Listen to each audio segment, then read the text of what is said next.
እናንተ አእምሯችሁ አይደላችሁም። you are not your mind። ትልቁ የአብርሆት እንቅፋት the greatest obstacle to enlightenment።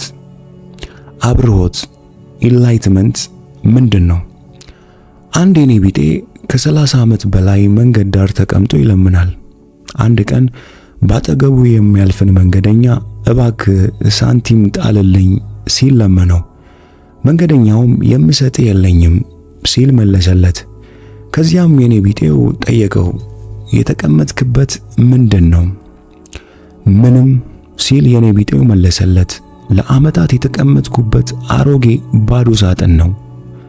ውስጡ ምን አለ አይተኸው ታውቃለህ? ሲል መንገደኛው ጠየቀው። እንዲያውም በጭራሽ ሲል የኔ ቢጤው መለሰለት። ባዶ መሆኑን እያወቅሁ ለምን ብዬ አየዋለሁ? ግድ የለም ከፍተየው ሲል መንገደኛው የኔ ቢጤውን ወተወተው። በመጨረሻም የኔ ቢጤው የአሮጌውን ሳጥን ክዳን ከፈተው። ሳጥኑን የሞላውን ወርቅ ሲመለከት የኔ ቢጤው በአግራሞት ተሞላ። እኔ የምሰጣችሁ ነገር የለኝም፣ ነገር ግን ወደ ውስጥ እንድታዩ የምነግራችሁ የዚያ መንገደኛ አይነት ሰው ነኝ። እንደ ተረቱ የተከደነ ሳጥን ከፍታችሁ እንድታዩ ሳይሆን ለራሳችሁ ቅርብ የሆነውን ውስጣችሁን እንድትመለከቱ ነው የምነግራችሁ። ግን እኮ እኔ ለማኝ አይደለሁም የምትሉ ይመስለኛል። እውነተኛ ሀብታቸው የሆነውን ተፈጥሮ ወይም ቢንግ ማየትና በውስጣቸው ያለውን ብርሃን ማየት ያልቻሉ በሙሉ የቁሳቁስ ሀብታም ቢሆኑ እንኳን የኔ ቢጤ ናቸው። የዚህ አይነት ሰዎች ደስታን፣ ፍቅርን፣ ሐሴትንና የመሳሰሉትን ለማግኘት ውጪውን ያማትራሉ። ይሁንና ከውስጣቸው ያለው ነገር ዓለም ከሚሰጠው ሁሉ የሚበልጥ መሆኑን ገና አላወቁትም። መረዳት ወይም አብርሆት ኢንላይትመንት የሚለው ቃል የተለየ ልዕለሰብ ደረጃ እንዲሆን ሐሰተኛ ማንነት ወይም ኢጎ ያምናል። ይሁንና ትርጉሙ ከፍጥረት ወይም ቢንግ ጋር አንድ የመሆን ተፈጥሯዊ ሁኔታ ነው። ከማይዘምንና ከማይጠፉ ማንነታችሁ ጋር መገናኘት ነው አብርሆት። ከስምና ቅርስ ባሻገር ካለው እውነተኛ ማንነታችሁ ጋር መገናኘት ካልቻላችሁ ራሳችሁን ከሌሎችና ከዓለም ነጥላችሁ ትመለከታላችሁ። በዚህም ፍርሃት ይፈጠርባችኋል። በውስጥና በውጭ ግጭት ውስጥ ትገባላችሁ። ቡድሃ ለአብርሆት የሰጠው ፍቺ ለኔ አስደሳች ሲሆን አብርሆት የስቃይ ማብቂያ ወይም መጨረሻ ነው የሚል እንድምታ አለው። የቡድሃ ፍቺ አብርሆትን ወይም ኢንላይትመንትን እንደ ልዕለ ሰብ አቅም አያስቀምጠውም። ትርጉሙን የሰጠን አብርሆት ምንም እንዳልሆነ በመግለጽ ነው። ለቡድሃ አብርሆት ስቃይ የሌለበት ማለት ነው። ስቃይ የማይኖርበት ሁኔታ ላይ ምን ይቀየራል? ቡድሃ የዚህን መልስ አልሰጠንም። ምናልባትም በራሳችሁ ፈልጋችሁ እንድትደርሱበት ፈልጎ ሊሆን ይችላል። ፍጥረት ወይም ቢንግ የሚል ቃል ተጠቅመሃል።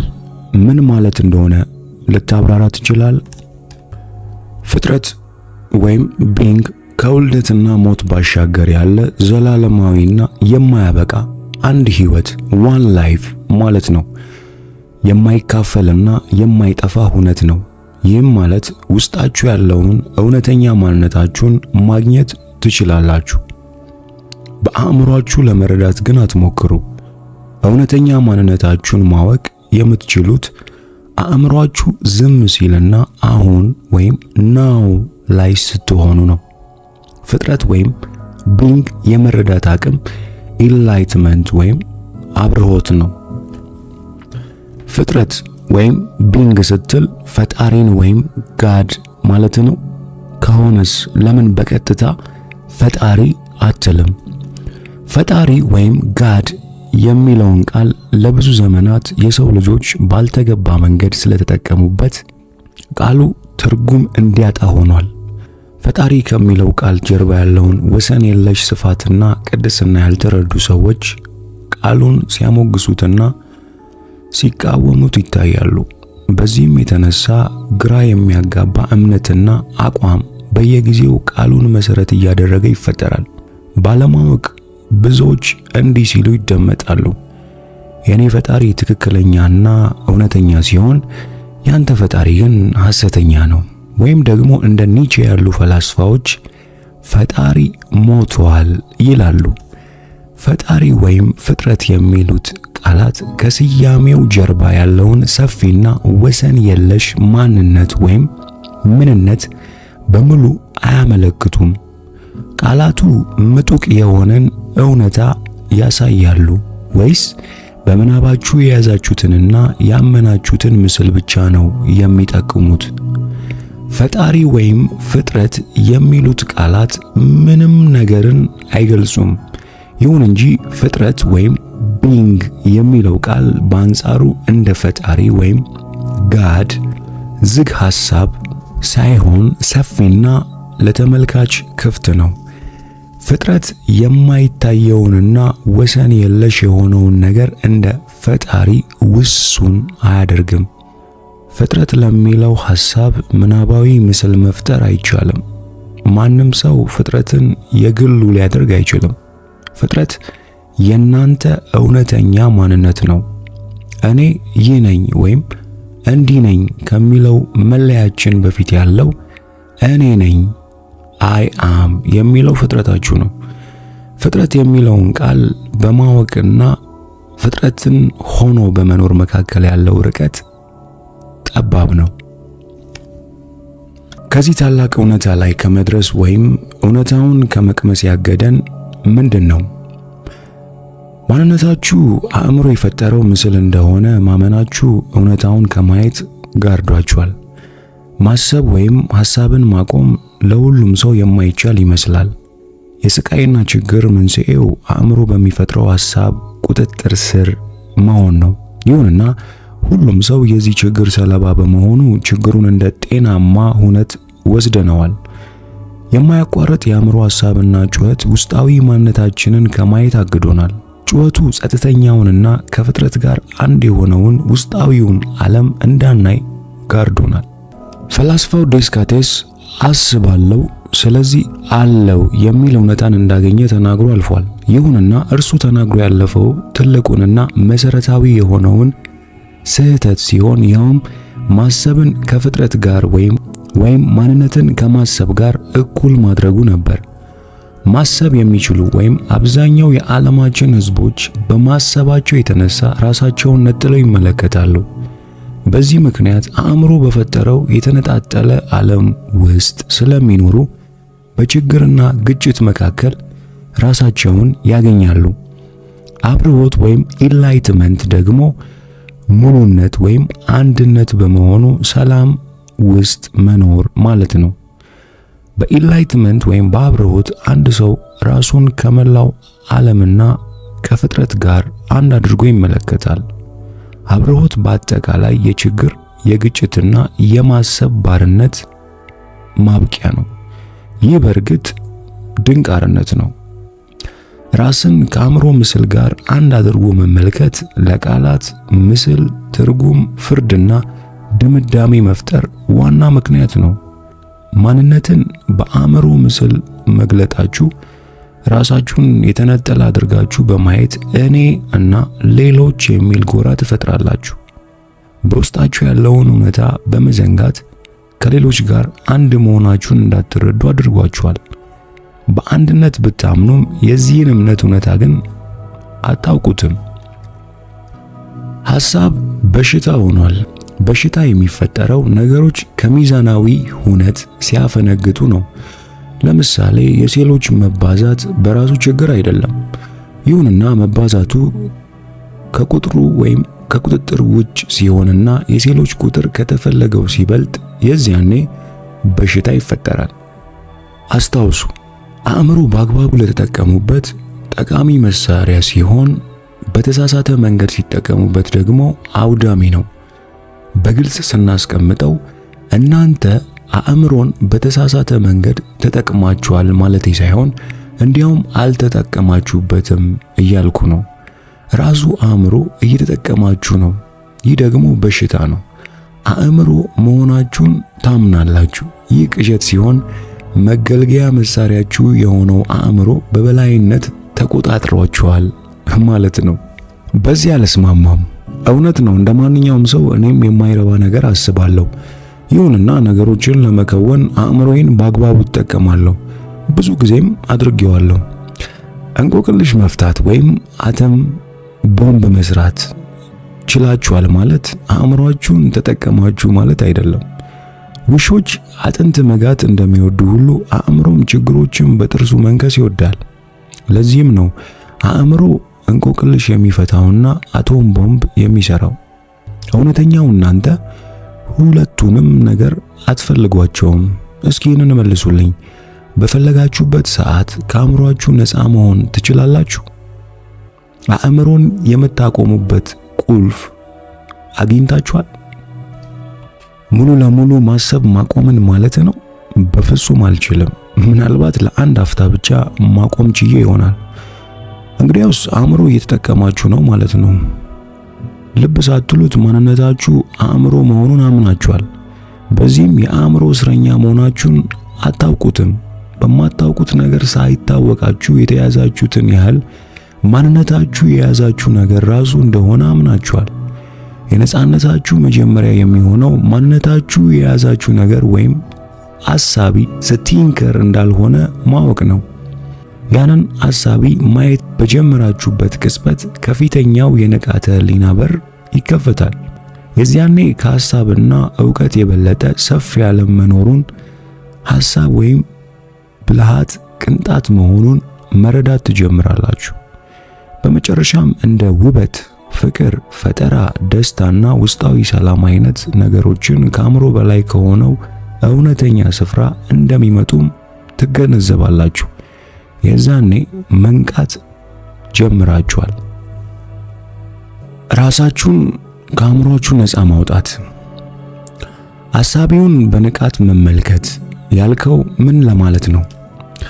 አንድ ሰው ሐኪም ዘንድ ቀርቦ ከጭንቅላቴ ውስጥ ድምጽ ይሰማኛል ብሎ ቢናገር ወደ አእምሮ ሐኪም ይልኩታል። እውነታው ግን ሁሉም ሰው ተመሳሳይ ድምጾችን ከጭንቅላቱ ውስጥ ሁል ጊዜ ይሰማል። የማያቋርጥ የአእምሮ ድምጻችሁን የማቆም ኃይል እንዳላችሁ ልብ አትሉም። እብድ የተባሉ ሰዎችን አይታችሁ ይሆናል። መንገድ ላይ ያለማቋረጥ ከራሳቸው ጋር ያወራሉ። ራሳቸውን ጤነኛ የሚሉ ሰዎችም ከራሳቸው ጋር ያወራሉ። የእነዚህን የተለየ የሚያደርገው እብድ እንደተባለው ሰው ጮኸው አለመናገራቸው ብቻ ነው። ከራሳችን ጋር የምናወራቸው የጥላቻ፣ የውዴታ፣ የተቃውሞ፣ የትችት፣ የጥርጣሬ፣ የወቀሳ፣ የንጽጽር ድምጾች አሉ።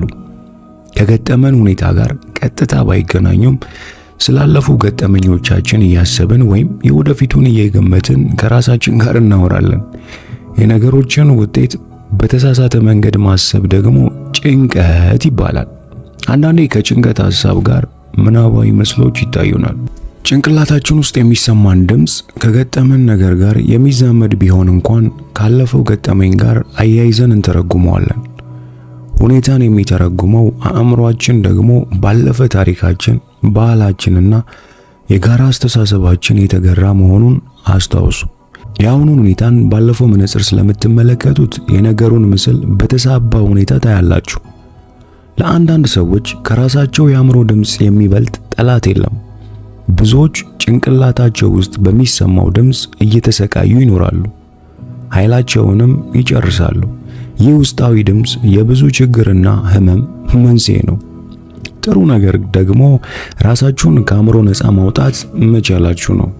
የመጀመሪያው እርምጃ ደግሞ ጭንቅላታችሁ ውስጥ ያለውን ድምጽ መስማት ነው። ለብዙ ዓመታት ደጋግማችሁ የሰማችሁትን ድምጽ በጥሞና አድምጡት። ይህንን ነው አሳቢውን መመልከት watching the thinker ያልኩት። በሌላ አገላለጽ የጭንቅላታችሁን ድምጽ ስሙ። እንደ ምስክር በዚያ ተገኝታችሁ አድምጡ። የጭንቅላታችሁን ድምጽ ገለልተኛ ሆናችሁ መስማት አትርሱ። የሰማችሁትን ድምጽ መውቀስ ወይም አሉታዊ ፍርድ መስጠት የለባችሁም። የዚያኔ ይህ ግልጽ ሆኖ ይታይላችኋል። ድምፅ አለ። እኔም እዚህ ሆኜ እየሰማሁና እያየሁ ነው። እንግዲህ አለው የሚለው የራሳችሁ መገኘት ሐሳብ የወለደው መረዳት አይደለም። ይህ ግንዛቤ ከአእምሮ በላይ ከሆነ ስፍራ የሚመጣ ነው። ስለዚህ ሐሳባችሁን ስታዳምጡ ሐሳቡን መገንዘብ ብቻ ሳይሆን ራሳችሁንም እንደ ምስክር በዚያ መገኘታችሁን ትረዳላችሁ። አዲስ የንቃተ ህሊና ስፍረት ዳይሜንሽን ኦፍ ኮንሽስነስ ተገኝቷል ማለት ነው። ሐሳባችሁን ስታዳምጡ ከሐሳቡ ስር ያለውን ጥልቅ ማንነታችሁን ማወቅ ትችላላችሁ። በዚያ ሰዓት ለአእምሯችሁ ተጨማሪ ኃይል መስጠት ስለምታቆሙ የማሰብ አቅሙን ታሳጡታላችሁ። ያለ ፍላጎትና በአስገዳጅ ሁኔታ ማሰብ የሚያበቃበት የመጀመሪያው ሂደት ይህ ነው። የሐሳባችሁ ፍሰት ሲቋረጥ የዛኔ የሚፈጠረው ክፍተት አእምሮ የሌለበት ኖ ማይንድ ጸጥታ ነው። ይህ ክፍተት በመጀመሪያ አጭርና የሴኮንዶች ቅጽበት ሲሆን በዚያ መካከል ፍጹም ሰላምና ጸጥታ ይሰማችኋል። ከዚያም ቀስ በቀስ በልምምድ ክፍተቱን በማርዘም የደስታና ጸጥታ ጥልቀትን መጨመር ይቻላል። የዚህ አይነቱ ጥልቅ ስሜት የሚመጣው ከፍጥረት ደስታ joy of being ነው። በልምምድ የበለጠ ወደ ውስጣዊ አእምሮ የሌለበት ወይም ኖ ማይንድ ፍጥረት ስትሰምጡ ንቃት ላይ ትሆናላችሁ። ራሳችሁንም እንደ አእምሮ መመልከት ታቆማላችሁ። የምስራቅ ሰዎች ይህንን ሁኔታ አእምሮ የሌለበት ዓለም the theme of no mind ይሉታል። በዚያ ስፍራ ላይ ስትደርሱ ንጹህ ንቃተ ህሊና ላይ መሆናችሁን ትገነዘባላችሁ። እኔ ከሚለው የቀድሞ ራስ መገለጫችሁ በመላቀቅ ከራስ በላይ የሆነውን ማንነታችሁን ታገኛላችሁ። ይህ አገላለጽ እርስ በርሱ የሚጣረስ ሊመስል ይችላል። ይሁንና ከዚህ ሌላ አማራጭ መግለጫ መንገድ ግን የለውም። ሐሳቢውን ከመመልከት ይልቅ በአእምሮ የሐሳብ ፍሰት መካከል የእፎይታ ክፍተት በመፍጠር አሁን ላይ ሙሉ ትኩረት ማድረግ ትችላላችሁ። የዚያኔ በሙሉ ንቃተ ህሊና ላይ ስለምትሆኑ ማሰብ ይቆማል። በዚህ ክፍተት ላይ መገኘት የጥሞና ወይም ሜዲቴሽን መገለጫ ነው። በየዕለቱ ይህንን ክፍተት መፍጠር መለማመድ ትችላላችሁ። ለምሳሌ ደረጃ ስትወጡና ስትወርዱ በእያንዳንዱ ደረጃና አተነፋፈሳችሁ ላይ አትኩሩ። በዚያ ትኩረት መሰረት አሁን ላይ መገኘት ትችላላችሁ። አሊያም ደግሞ እጃችሁን ስትታጠቡ እያንዳንዱን የስሜት ሕዋስ ከእንቅስቃሴው ጋር አድርጉት። የውሃውን ድምፅ ስሙ፣ የሳሙናውን ሽታ እንዲሁም የእጃችሁን እንቅስቃሴ በጥሞና አጢኑት። ሙሉ ትኩረታችሁን አሁን ላይ በማድረግ የምታገኙትን ጸጥታና ሰላም ከልባችሁ ለማወቅ ሞክሩ። ወደ አብርሆት ስትጓዙ የመጀመሪያው ወሳኝ እርምጃ ነው። አእምሯችሁ ከፈጠረው ማንነት ራሳችሁን መነጠል ተማሩ። በአእምሮ የሐሳብ ፍሰት መካከል የአፍታ ክፍተት በመፍጠር ጸጥታን እያወቃችሁ ስትቀጥሉ የንቃተ ህሊናችሁ ጥንካሬ ይጨምራል። በሂደት አንድ ቀን ጭንቅላታችሁ ውስጥ ያለውን ድምፅ ሰምታችሁ ትስቁበታላችሁ። ይህ ማለት በአእምሮ የሚናገረውን ነገር በሙሉ መቀበል አቁማችኋል፣ ወይም እውነተኛ ማንነታችሁን አእምሮ ባስቀመጠው ምስል መለካት አቁማችኋል ማለት ነው። ከሐሳብ በላይ ከፍ ማለት። በዚህ ዓለም ለመኖር ማሰብ አስፈላጊ አይደለም? አእምሮ መገልገያ መሳሪያ ነው። ለአንድ ጉዳይ መከወኛ ተጠቅማችሁበት ስትጨርሱ የምታስቀምጡት አይነት። ከ80 በመቶ እስከ 90 በመቶ የሚሆነው የብዙ ሰዎች ሐሳብ ተደጋጋሚና ጥቅም የለሽ ብቻ ሳይሆን ጎጂም ጭምር እንደሆነ አምናለሁ። አእምሮ የሚያፈልቀው ሐሳብ በጥሞና ስታዳምጡ ይህንን እውነታ በራሳችሁ ትገነዘባላችሁ። ሐሳብ ጠቃሚ ኃይል ወይም ኢነርጂ ይጨርሳል። አእምሮ አስገድዶ የሚያስበው ሐሳብ ሱስ ይሆናል። እንዴት? የአንድ ነገር ሱሰኛ ከሆናችሁ ያንን ነገር የማቆም ምርጫ ወይም አቅም እንዳላችሁ አይሰማችሁ። ሱስ ከአቅማችሁ በላይ ይመስላችኋል። ጊዜያዊ ደስታ ቢሰጣችሁም ደስታው ብዙ ሳይቆይ ወደ ስቃይ ሊቀየር መቻሉ አይቀሬ ነው። ለምን የማሰብ ሱሰኛ እንሆናለን? ምክንያቱም ራሳችሁን የምትገልጹትና ማንነታችሁ እንደሆነ የምታምኑት አእምሮ የሚያደርገውን ነገር ስለሆነ ነው። ምክንያቱም ማሰብ ብታቆሙ መኖር የምታቆሙ ስለሚመስላችሁ ነው። የማንነታችሁን ምስል በግል ሕይወትና በባህላዊ መስፈርት እየቀረጻችሁ አድጋችኋል። ይህ ማንነት ሐሰተኛ ኢጎ ነው። ኢጎ የተለያየ ማብራሪያ አለው። በዚህ መጽሐፍ ኢጎ የሚለውን ቃል የምንጠቀመው ፍቺ ሐሰተኛ ማንነት እና አእምሮ የፈጠረው መለያ የሚለውን ይሆናል። ለኢጎ አሁን የሚባል እውነታ የለም። ኢጎ ጠቃሚ አድርጎ የሚቀበለው ያለፈውንና የወደፊቱን ብቻ ነው። በኢጎ ደረጃ ላይ የሚገኝ የአእምሮ እውነታን ገልብጦ ይቀበላል። ማንነትን ካለፈው ጊዜ ክስተት ጋር በማገናኘት ያሳምናል። ያለ ቀድሞ ሁኔታ ማነህ?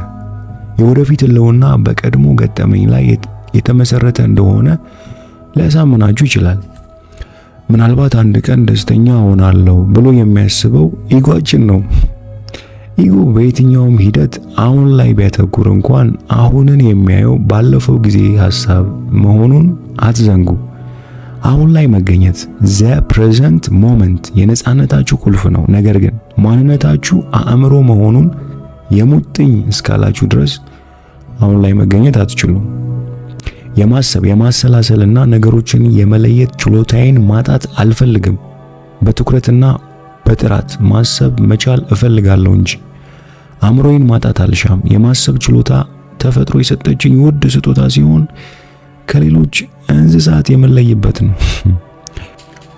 ለሰው ልጅ ንቃተ ህሊና እድገት የአእምሮ የበላይነት ጥቅሙ አልፏል። ወደ ቀጣዩ የእድገት ደረጃን ለማለፍ መፍጠን ይኖርብናል። ካልሆነ ግን አእምሮ ያጠፋናል። ምክንያቱም አእምሮ ወደ ትልቅ አውሬነት እያደገ ነውና። ይህንን በሚመለከት ወደፊት በስፋት እመለስበታለሁ። ማሰብ ቲንኪንግ እና ንቃተ ህሊና ኮንሽስነስ ተመሳሳይ ትርጉም የላቸውም። ሐሳብ የንቃተ ህሊና ትንሹ አካል ነው።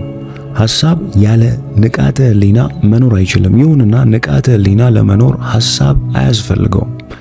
አብሮት ማለት ከማሰብ ከፍ ያለ ደረጃ ላይ መድረሱ እንጂ ከሐሳብ በታች ወዳለው ዝቅታ በመውረድ የእንስሳትና እጽዋትን ጎራ መቀላቀል አይደለም።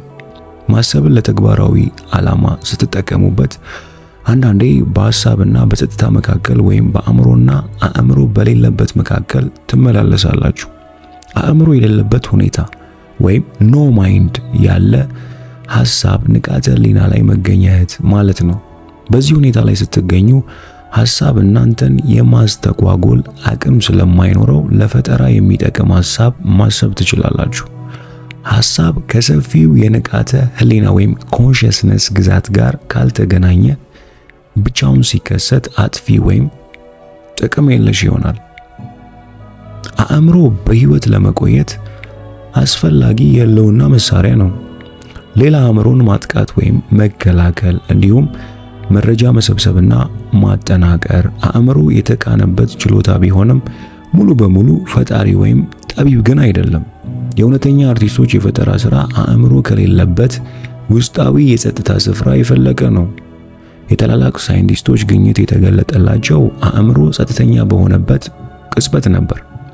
አልበርት አይንስታይንን ጨምሮ የሂሳብ ሊቃውንት በሙሉ እንደተናገሩት ለታላላቅ ግኝታቸው አእምሮ የነበረው ሚና ዝቅተኛ ነበር። በርካታ ሳይንቲስቶች ልዩ ፈጠራ ሊያበረክቱልን ያልቻሉበት ምክንያት ማሰብ ካለመቻላቸው ሳይሆን ሐሳብን ማቆም ባለመቻላቸው እንደሆነ አስረግጬ መናገር እችላለሁ። በምድር ላይ ህይወት ወይም ሰውነታችሁ የተፈጠረውና በህልውና መቆየት የቻለው በአእምሮ ወይም በማሰብ አማካኝነት አይደለም።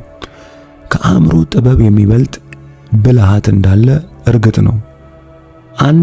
አንድ ሺኛ ኢንች ስፋት ያለው ሴል በዲኤንኤ ውስጥ የሚይዘው የመረጃ መጠን ከባለ 1000 ገጽ 600 መጽሐፍት እኩል እንዴት ሊሆን ይችላል? ስለ ሰውነታችን አጠቃላይ ሁኔታ ስናስብና የአሰራሩን ረቂቅነት ስንገምት የእውቀትን ስፋት በማሰብ ምንም አለማወቃችንን እንረዳለን። አእምሮ ከዚህ ብልሃት ጋር ሲቀናጅ ጠቃሚ መሳሪያ ይሆናል። ከራሱ የሚበልጥ ነገር ማበርከትም ይችላል። ስሜቶችስ ኢሞሽንስ በግሌ ከአእምሮ በበለጠ በስሜቶቼ መካከል የተያዝኩበት ጊዜ ይበዛል። ስሜቶች ወይም ሰውነት ለአእምሮ የሚሰጠው አጸፋዊ መልስ ነው። አእምሮ የሚለውን ቃል የምጠቀምበት ሐሳብን ወይም ቶትስ ብቻ ለመግለጽ አይደለም። አእምሮ ሳያስበው የሚፈጥራቸው ስሜቶችንስ አንኮንሺየስ ሜንታል ኢሞሽናል ሪያክሽን እና አካላዊ ምላሽንም ይጨምራል። ስሜት የሚፈጠረው አእምሮ ከሰውነት ጋር ሲገናኝ ነው። ይህም ማለት ስሜት በሰውነት ላይ የሚታይ የአእምሮ ነጸብራቅ ነው። የማጥቃት ወይም የጠላትነት ሐሳብ አእምሮ ውስጥ ሲፈጠርና የቁጣ ስሜት ኃይል ሰውነትን ይወጥረዋል። የዚያኔ ሰውነታችን ለጸብ ይዘጋጃል። አእምሮ የሚፈጥረው የስጋት ሐሳብ ሰውነትን በማኮማተር ፍርሃት የምንለውን ስሜት ይፈጥራል። ጥናቶች እንደሚያሳዩት ጠንካራ ስሜቶች የሰውነትን ባዮ ኬሚስትሪ የመቀየር ኃይል አላቸው። ማንነታችሁን በአእምሮ ምስል ስትገልጹ ጠንካራ ስሜቶቻችሁን መመልከት አትችሉም። በጥላቻ፣ በንጽጽር ወይም በንቀት ሐሳብ በተሞላችሁ ጊዜ ስሜታችሁን መቆጣጠር ወይም ቆርጣችሁ ማውጣት አትችሉም። በዚህም የተነሳ ስሜታችሁ አካላዊ ችግር እንዲያስከትል ፈቅዳችኋል። ስሜታችሁን መቆጣጠር ወይም መመልከት ካቃታችሁ በሰውነታችሁ ውስጥ ኢነርጂ ላይ አትኩሩ። ካቃታችሁ ሰውነታችሁን አተኩራችሁ ስትመለከቱ በቀላሉ ከስሜታችሁ ጋር መገናኘት ትችላላችሁ። ይህንን በስፋት እንመለስበታለን። ስሜት ማለት በሰውነት ላይ የሚታይ የአእምሮ ነጸብራቅ ነው ብለሃል። ይሁን እንጂ አንዳንዴ ሁለቱ የሚቃረኑበት ጊዜ አለ። አእምሮ አይሆንም ሲል ስሜት ደግሞ ይሆናል ይላል። በሐሳብና ባለማወቅ በሚፈጠር የአእምሮ ሂደት መካከል ግጭት የተለመደ ነው። አእምሮ ሳያስበው የሚፈጥረው ነገር እንደ ሐሳብ መረዳት አትችሉ ይሆናል። የተፈጠረው ነገር በሰውነታችሁ ላይ የሚገለጸው ስሜት በመሆን ነው። ስሜትን የምትመለከቱበት ሂደት ቀደም ብዬ ሐሳቢውን መመልከት በሚል ከገለጽኩት ብቸኛው ልዩነት ደግሞ ሐሳብ አእምሮአችሁ ውስጥ የሚገኝ ሲሆን ስሜት ግን ሰውነት ላይ የሚንጸባረቅና ሰውነት ላይ የሚሰማን መሆኑ ነው። ይህንን በማወቅ ስሜት እናንተን ሳይቆጣጠራችሁ በዚያው እንዲቀመጥ ማድረግ ትችላላችሁ። እናንተ ስሜት አይደላችሁ፣ የስሜቱ ተመልካችና ተቆጣጣሪ እንጂ። ይህንን ምልከታ በመደጋገም ስትለማመዱ ውስጣችሁ ያለውን አእምሮ ሳያስበው የሚፈጥረውን አንኮንሺየስነስ በንቃተ ህሊናችሁ ብርሃን መመልከት ትጀምራላችሁ። ስሜት በቀላሉ ሲገለጥ ኃይል የተሞላበት ሐሳብ፣ አካላዊ ነጸብራቅ ማለት ነው። አሁን ላይ በመሆን ስሜታችሁን በንቃት መመልከት ካልቻላችሁ ስሜቱ በላያችሁ ላይ ይነክሳል፣ ይቆጣጠራችኋል። ለተወሰነ ጊዜም ቢሆን ስሜቱ እናንተ ይሆናል። ሐሳብና ስሜት ተያያዥ ናቸው። ሐሳብ የራሱን ምስል በከፍተኛ ጉልበት ሲያጠናክረው ስሜት ይፈጥራል። ከገጠመኝና ሁኔታው ጋር የሚገናኝ ተጨማሪ ሐሳብ የሚለውን ኢነርጂ ስሜት እየተመገበ ራሱን ያጎለብታል። ስሜቱ መልሶ ደግሞ ሐሳቡን ያጎለብታል። በዚህ ዑደታዊ መመጋገብ ሐሳብና ስሜት ተያይዘው ይዘልቃሉ። የታወቁም ይሁን ያልታወቀ ስሜት የሚፈጠረው ማንነታችሁን በማታውቁበት ሁኔታ ራሳችሁን ካወቃችሁ ነው። የስሜትን ተፈጥሮ ማወቅ ስለማይቻል በስም ማስቀመጥ ይከብዳል። ምናልባት ፍርሃት ሊተካው ይችል ይሆናል። ፍርሃት ከጥልቅ ስጋት፣ ብቸኝነትና ብቁ አለመሆን የሚፈጠር መሆኑን አስታውሱ። ወይም ደግሞ ህመም ፔን የሚለው ቃል በተሻለ ሊገልጸው ይችላል። የአእምሮ ዋና ተግባር ህመምን ማስወገድ ነው። አእምሮ ምንም ያህል ቢታገል ግን ህመምን ለጊዜው ይሸፍናል እንጂ አያስወግደውም። እንዲያውም አእምሮ የበለጠ ሲታገል የህመሙን መጠን ከፍ ያደርገዋል። ጤናማ ወይም አዎንታዊ ስሜቶችስ ለምሳሌ እንደ ፍቅር እና ደስታ ያሉትስ? የዚህ አይነት ስሜቶች ከውስጣዊ ፍጥረት ወይም ኢነር ቢንግ ጋር ሲገናኙ የሚከሰቱ ናቸው።